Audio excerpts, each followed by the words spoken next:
Howdy, Duck fans, and welcome back to Ducks Digest. Here, we're breaking down the win of Oregon versus Arizona 41-19. This video will be specifically for the Oregon offense versus the Arizona defense. If you want to watch the Arizona offense versus the Oregon defense, that will be in our next video. And my name is Allie Osborne, coming to you live with Max Torres. And Max, you texted me right after this game that what did you just watch? This is the most bizarre game you've seen in a while. Can you explain those feelings to me pretty quickly? Yeah.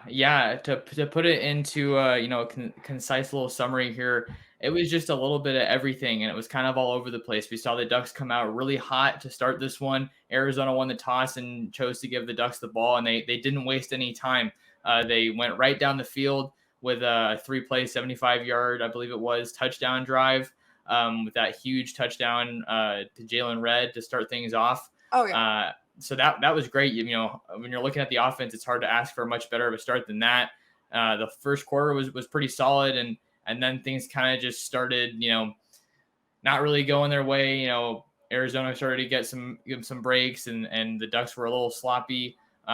This is as a whole, and it was just they didn't really feel like they had control of it.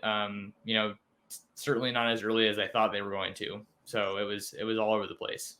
It was certainly a game where emotions were high and also anxiety was as well. There was so much in this game that was good for Oregon, but there was also a decent amount of bad. And one of the reasons I think Arizona was able to stay in it as long as they could is because their defense was packing the box. And they had one safety behind, but for the most part, they were really stacking that defensive line. And I think that really, really, really took Oregon's offensive line for a tailspin.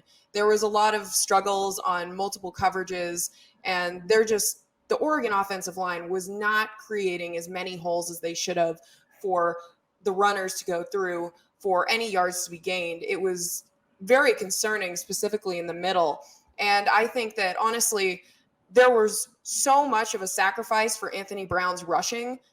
There were many times where Brown was getting into linebacker territory, and it was really looking like there was the ability to kind of risk that injury. And I think the Ducks in those problems were not doing as well as they probably should have. And Max, could you speak a little more to kind of the pitfalls of what happened with the offensive line for this game specifically? Starting off in this one, I thought the offensive line looked great. You had that big touchdown that I talked about earlier with Red, but early on in this one, Travis Dye was just running through some monster holes. He got caught from behind on what maybe people thought was going to be a house call on one of his first big runs. So I know he was a little bit upset at that one. But yeah, I know that they definitely didn't stay as consistent as they wanted to be. I know that was one of Nick Batty's takeaways. That story is up on our site right now if you want to give that a look at ducksdigest.com. Just the inconsistent line play. So they started looking really well, and then things, they weren't getting the push that they wanted to, and Anthony Brown didn't maybe have as much time as he would have liked to. Only threw the ball 24 times, and he was carrying the ball a lot, himself, Allie, like you mentioned. And we were talking to Alex Forsythe after the game about the offensive line play, and he was telling us that Arizona was giving them some looks that they, hadn't really seen before, or maybe weren't expecting. And, that took some time to adjust to as well. But, it wasn't all, it wasn't all negative, of course. I think one of the bright spots I definitely want to touch on here is Jackson Powers Johnson, one of the young guys, true freshman. I had to kind of do a double take when I was up there in the press box with Dylan and John. I said, is Jackson in right now? Because it's a little hard when you're that hard up. But I got my binoculars, and sure enough, it was the true freshman Jackson Powers Johnson getting some work in at both of the guard spots Saturday night. Oh, yeah. At one point, I looked at the sidelines and saw TJ Bass with his helmet off, and I said, wait, who's in it left guard? Who's there? TJ's on the sidelines. And then, lo and behold, it was Jackson Powers Johnson. And we've mostly seen the offensive line kind of switch out players in the tackle positions.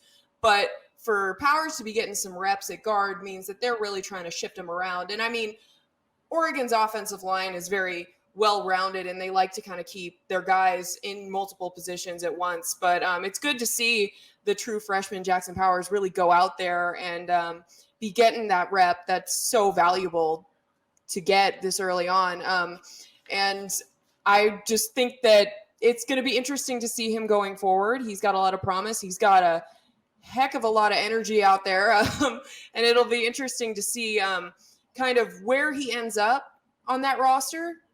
He's been playing center a couple snaps here and there, and that's been looking pretty good. But it'll be interesting to see exactly where he kind of ends up in that trench and where he ends up kind of playing. And let's talk about it. The Jalen Red 63-yard touchdown from Brown on the fourth play of the game. Let's talk a little bit about Jalen Red's performance. Max, could you give me a little bit of insight into that? Sure. Like we talked about, that was a really hot start for Oregon. Definitely something that we've been looking for quite some time. Just that explosiveness with the offense. And I think what made this play so great is that there were a couple guys that bounced off of Red, and he was able to take it all the way for a touchdown. He's not the biggest guy or necessarily the first person you think about when you think about a play like this, taking some contact and being able to take it all the way. But that's exactly what I feel like that touchdown is the ideal start that Oregon's kind of looking for every game. So the fact that they were able to get that touchdown right out of the gate, really threw that first punch for them against Arizona, and I think set the tone that they were going to be able to move the ball, at least in the early stages of this one. And we also saw Terrence Ferguson getting a touchdown, as well as Bennett Williams getting a 68-yard interception run touchdown, which was great. We've seen a lot of Oregon runners and those folks really getting some good runs in. And could you tell me a little bit about some of the highlights? Because there were 3 touchdowns scored for runners. And could you give me a little bit of insight into that? Yeah, for sure. So we had the Jalen Red touchdown to start off this one. And then after that, we saw CJ Verdell get in on the scoring action with an 11-yard touchdown. Terrence Ferguson's touchdown was one of my favorite highlights of the night because I just think that maybe even though Anthony Brown's performance wasn't the best that we've seen from him, I think it's very important to note that he didn't turn the ball over, which I think is really big.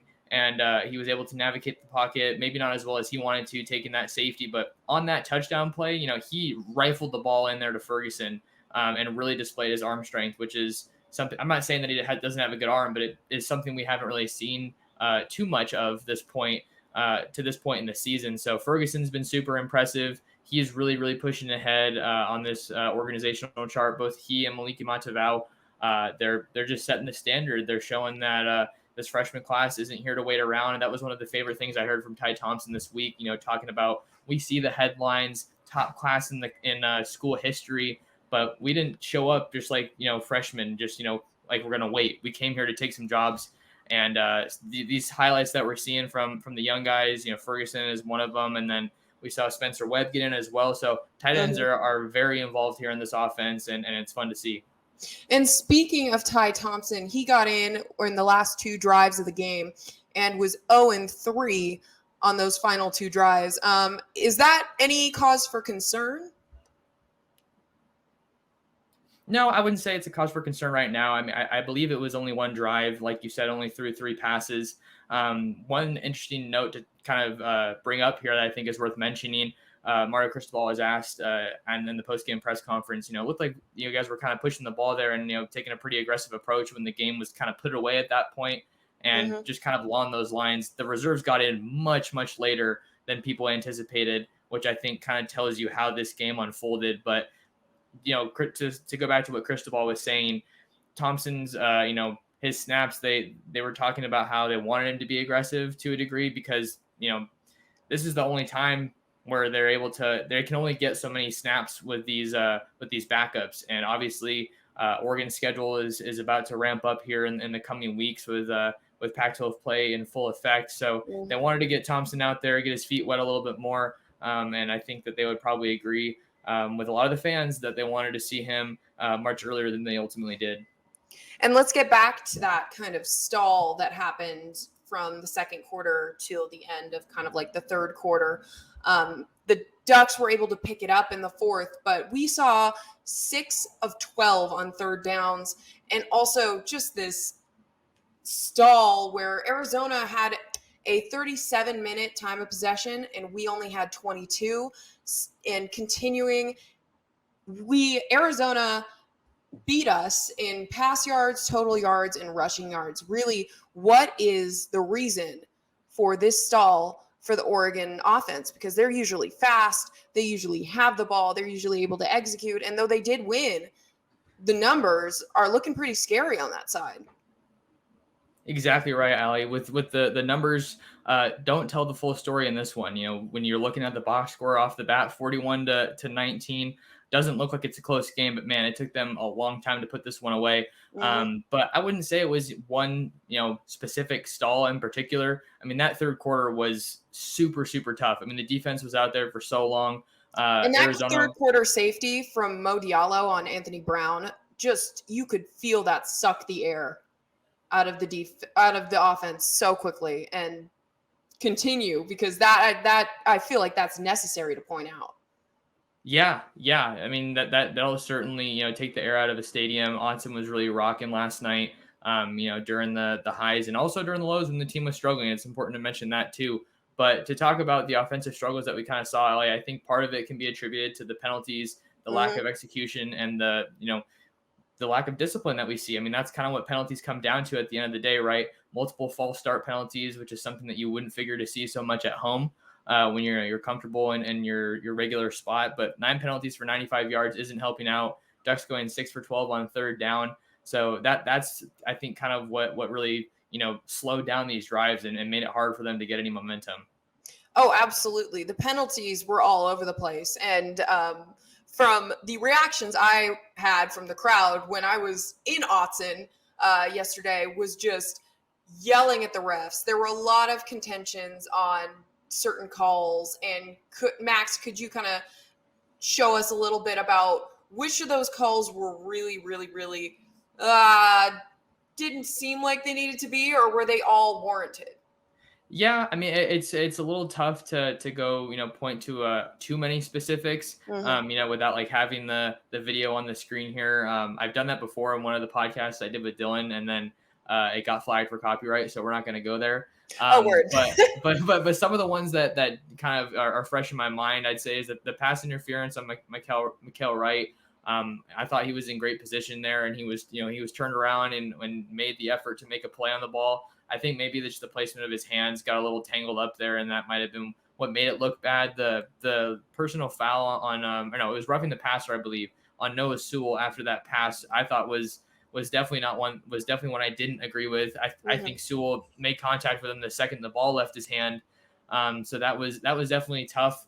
But as upsetting as some of those calls might have been, if I feel like the coaching staff would tell the players, you got to make sure that that the team isn't in the position to have the game decided by the officials. And it didn't come down to that. Clearly, you look at the score, but I think that the closeness of this game and just how high the tensions were running, as Arizona looked like they were legitimately threatening to upset Oregon at the start of the fourth, especially only down were the Wildcats by 5 points.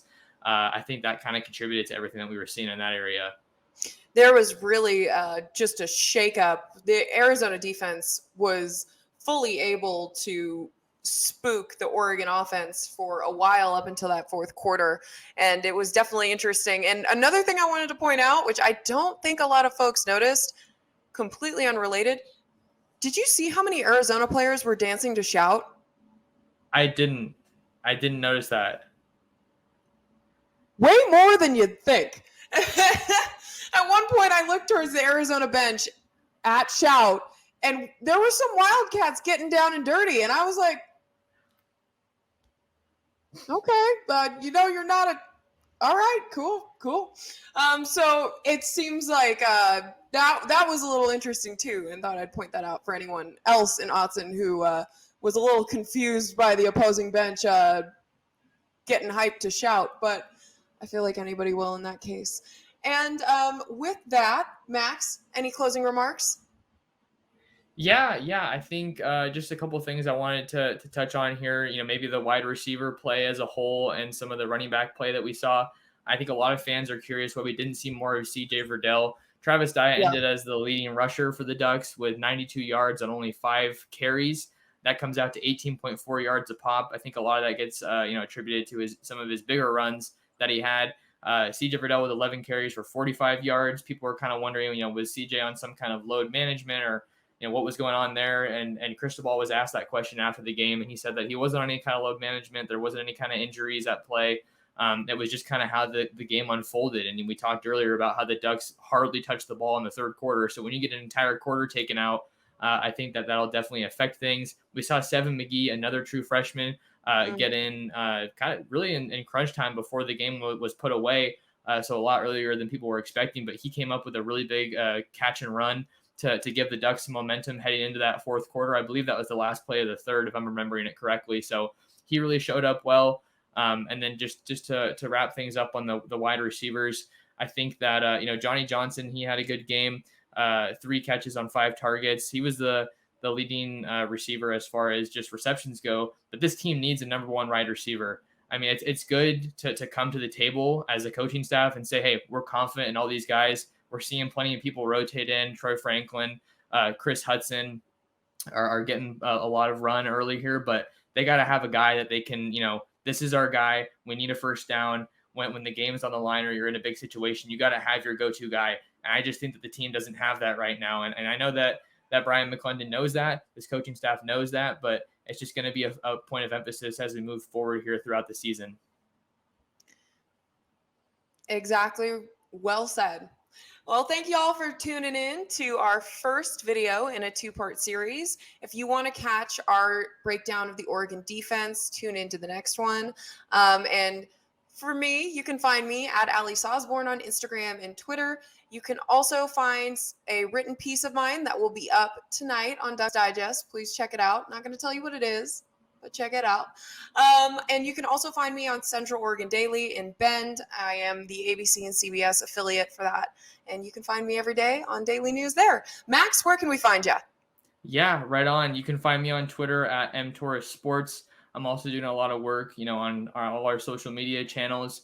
You're probably watching this on YouTube. That's Oregon Football. Max Torres is the channel. Kindly ask that you subscribe to help support, what we got going over here at Ducks Digest. It really helps us, just do our thing, bring you the coverage that you want of the Ducks. We're trying to ramp up some recruiting stuff as well. So keep an eye out for that. I talked to Jaden Rashada, who just got offered yesterday. I talked to him when he was basically just he had gotten into Eugene, so pretty recently. So yeah, check out the social channels. We got Ducks Digest on Instagram and Facebook and Twitter. So we're pretty much everywhere. But we really appreciate all the support. That's where you can find me. We're on ducksdigest.com, which is also si.com/college/Oregon. Appreciate all your guys' support, and we'll see you in the next video.